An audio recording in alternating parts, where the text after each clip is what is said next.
The year was 2014, or maybe 2013. Who gives a shit? And I was a freshman in high school. On a general basis, it sucked. I mean, it was an American public high school with literally thousands of kids. It's a given that it's gonna blow some major balls. One thing in particular that made it extra sucky, though, was gym class. Specifically, this one guy in gym class. This dude's name was Jack A. McGee, the A, of course, being short for ass. As the name would imply, he was a jackass. At first, it was pretty standard high school guy in gym class. Level of obnoxious prick. You know the type. Overly loud, unreasonably aggressive during games, bossy, tossing the collective brain cell back and forth between his two equally ape-like buddies. The usual. I don't know when, exactly, it happened, but he developed a sort of eye for me. After the first couple of weeks or so, he started asking me bizarre questions that I now believe may have been some sort of innuendo, sitting uncomfortably close to me, resting his hand on my gym shoe. General creepy behavior. He once blocked a doorway with his body. This dude was massive, forcing me to literally squeeze my way through and crawl over him. He then tried to grab me and pin me to him once I was almost through, but I'm very good at dodging physical contact whenever possible, and dipped on him before his giant gorilla arm could catch me. I still shudder thinking about it. I cannot emphasize enough how terrible this dude smelled. But the true breaking point came during the peak cruelty of this school-mandated sadism. Gym swim. Before anyone asks, let it be known that yes, I did try to tell someone about this. I told my gym teacher first semester, really early on, that Jack was making me incredibly uncomfortable. The gym teacher waved it off, saying he was just playing around, and that it's probably because he likes you.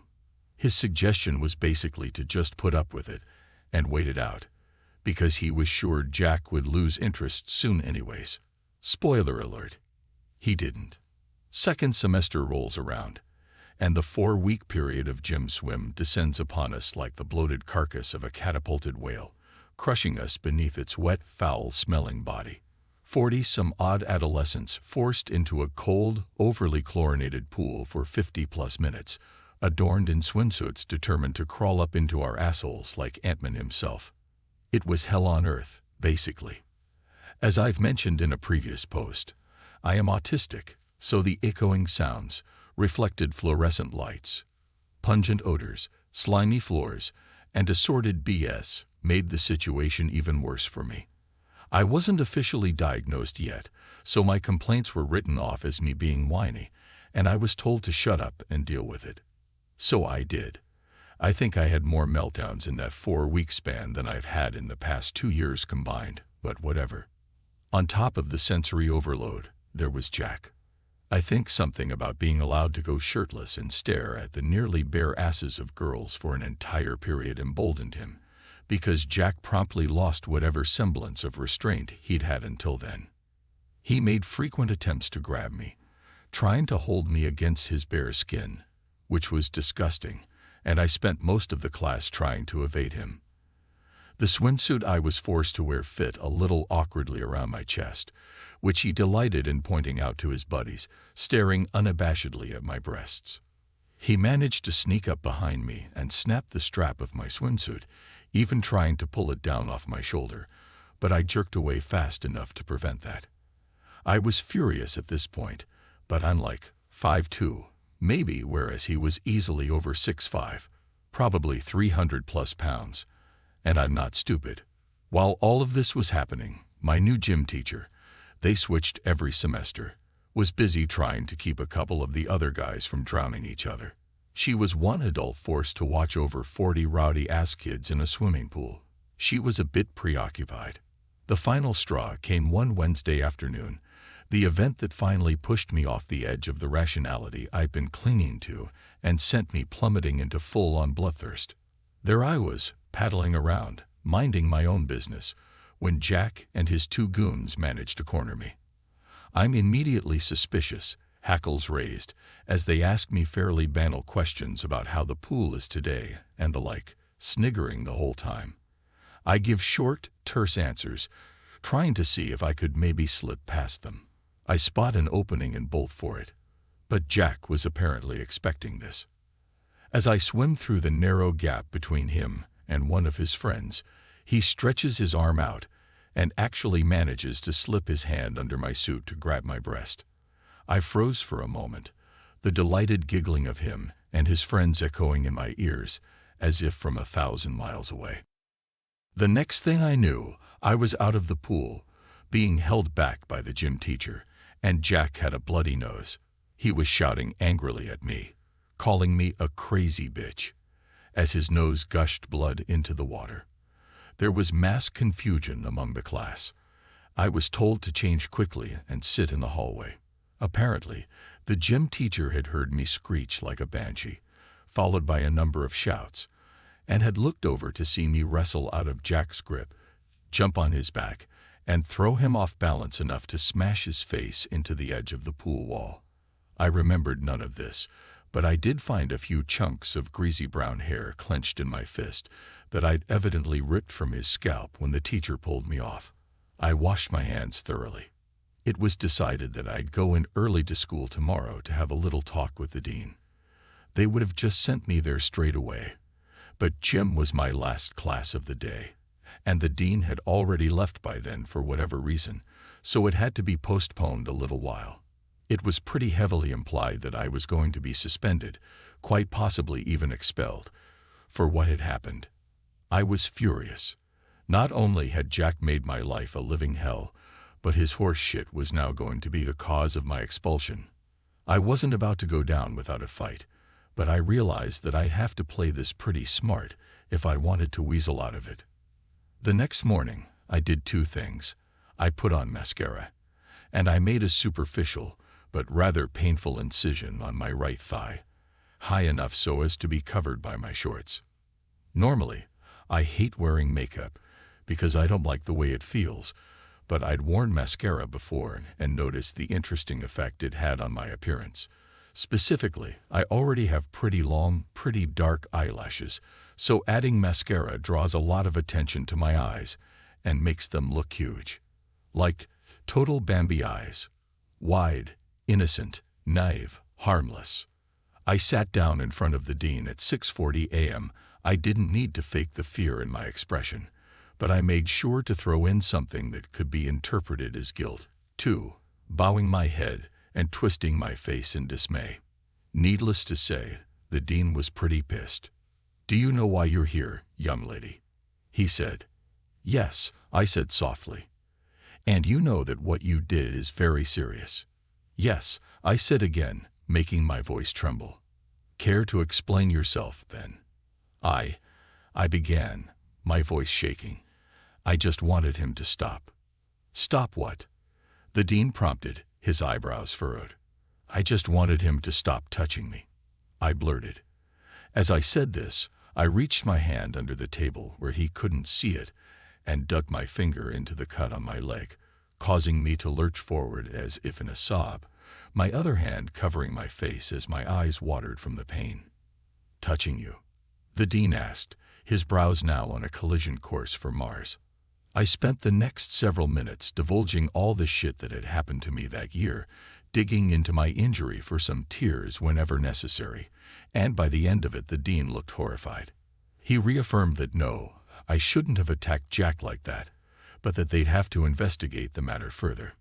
I basically got off with a slap on the wrist, and after multiple testimonies from other girls, Jack got suspended for 2 weeks. I wasn't satisfied. They hadn't been able to expel him due to lack of hard evidence, but I was out for blood. He returned to school 2 weeks later, and I was ready. One of his friends had a little brother in my bio class, a fairly chill dude named Owen, who I had worked out a deal with. See, Jack had been very vocal about his displeasure with me to his friends, which made its way to Owen, who, for the low price of bailing his dumb ass out in biology, was more than willing to share that information with me. I had a direct pipeline. Anything Jack shared with his friends made its way directly to me via Owen, and as it turns out, this dude didn't keep a whole lot to himself. There was a lot of shit I was tempted to nail him for. For instance, I found out he was selling drugs, mostly Adderall and some occasional weed, from his locker, and had been cheating his way through most of his classes. However, I knew how suspicious it would look for me to report something like that so soon. It probably just looked like I had a grudge, which I did, and was trying to get even, which I was. He slipped up really, really bad about a week after his return, and that was when I struck.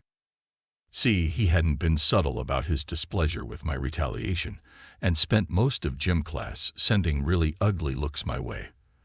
The gym teacher kept us as far away from each other as possible, but he managed to track me down in a passing period one day and rant at me about how I had screwed him over, and that I was a lying little bitch, yada yada yada, and that he'd make me regret it. Funny, stole the words right out of my mouth. I found out from Owen later that Jack had been bragging to his friends last night about the switchblade he'd stolen from one of those hunting stores downtown, and promised he'd show it off to them later that day. I seized the opportunity. I took a few seconds in the bathroom mirror, scratching at the scab on my leg until my eyes were teary enough to really sell the terrified victim look, then bolted down to the dean's office, stuttering and shaking, crying out for help. The front desk lady was understandably startled by the sight of a seemingly panicked freshman girl bolting into the office and called the dean out right away. His face grew serious when he saw me. "Mr. Dean, please help. He's gonna kill me," I cried. "Now, slow down," he said. "What happened?" "Jack," I said, resisting the urge to grin maniacally at the hardness that appeared in the dean's eyes. He cornered me in the hall. He called me a bitch and said he was gonna make me regret telling on him. He's got a knife." "He what?" the dean barked. Everything moved very quickly after that. The security guards were told to search the kid's locker, while a couple other security officers were called down to get Jack out of his classroom and take him to the office. I was told by the front desk lady, who had heard the whole exchange, to hide with her in the copier room so Jack wouldn't see me. They found the stolen knife in his backpack and the drugs in his locker. That, combined with his previous charges, was enough to get him not only expelled, but arrested. I never saw him again, which is probably a good thing because I'm still mad and would probably try to kill him if given the opportunity. Next story. I was pushing 40, and I'd learned a lot of lessons in more than 10 years of legal practice. But one of the most important lessons I learned was from an older lawyer that I worked for as a summer student after the second year of law school. A lawyer has 3 duties, he told me: first to himself, second to the court, and last, the client. Always make sure you come first, and the client comes last. The reason? Because clients will fuck you.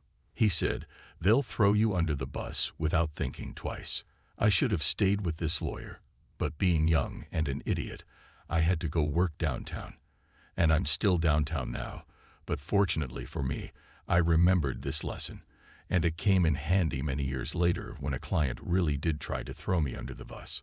My client was this mid-sized company that did this and that and owned things here and there, not big enough to be listed, but it did have a pretty sizable real estate portfolio. And one day a building they owned burned to the ground. The company wanted to collect on the insurance, so they told Frank, a veteran salaryman, to deal with it. Frank was close to 60 and thought he knew what he was doing. He didn't need me to help him with the insurance claim, he told me. He had everything under control. Besides, lawyers are expensive. Some guys really get off on not paying legal fees, and Frank was one of those guys who gloated over every penny that he managed not to pay to the lawyers. I dealt with Frank a lot, and he was always nickel and diming me. "The insurer is going to fuck you," I told Frank.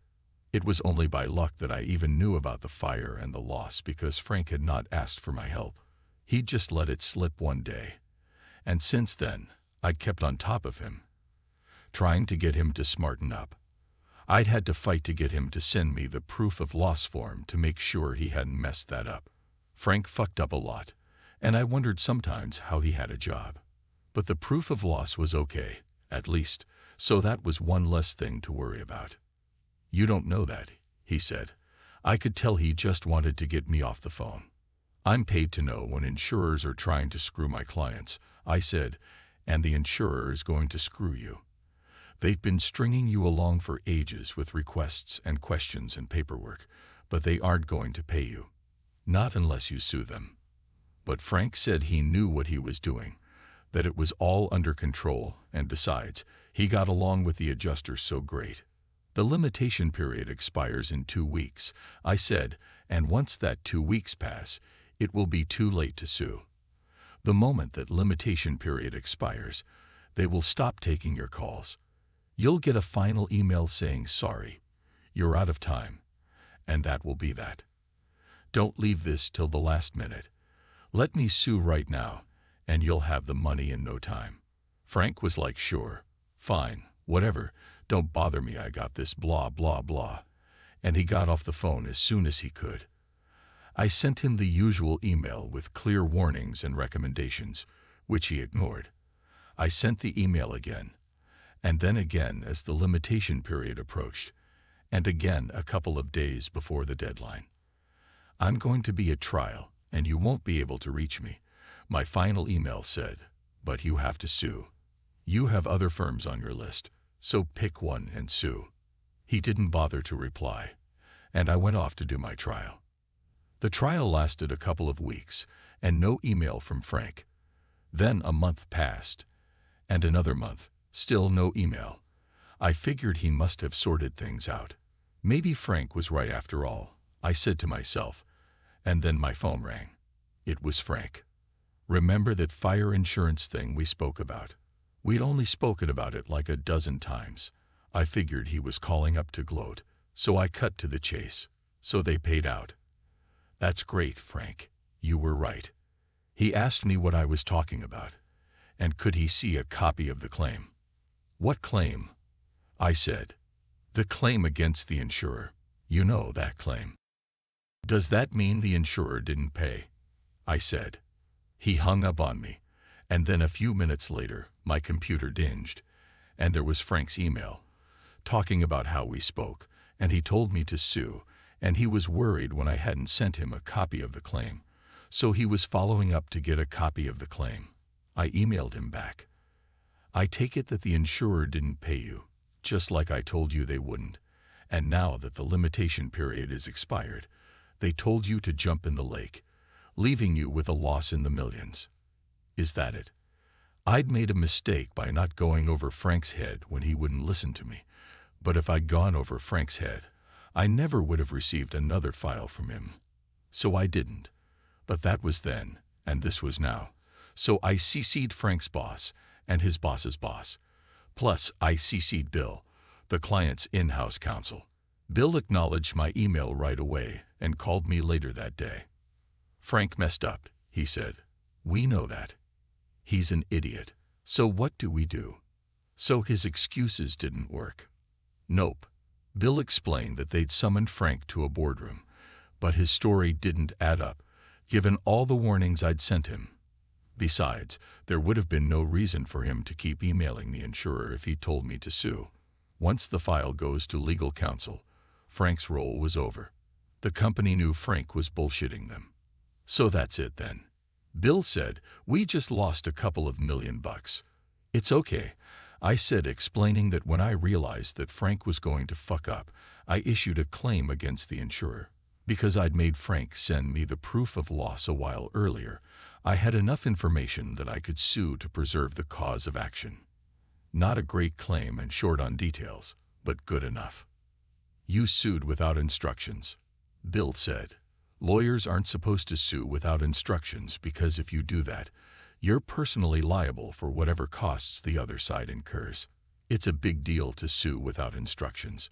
Yup, I said I sued without instructions. I pulled up a copy of the claim and emailed it to him as we spoke. It's a little rough, I said, but we can always amend. Thank God. Bill said, can I leave it with you? Of course he could. The insurer was a sitting duck, and I knew I'd collect from them. No problem. A few days later, I got a call from another guy who worked for the client. A guy I didn't normally deal with. They had a situation and needed my help. I usually deal with Frank. I said, "What's up?"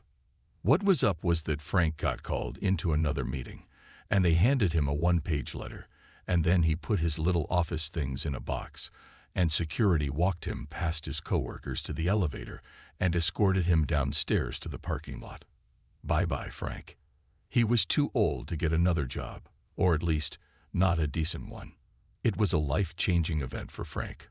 But for me, he was just an anecdote, a cautionary tale that I tell young lawyers sometimes over beers, maybe too often, because I'm getting on in years and I have my favorite stories.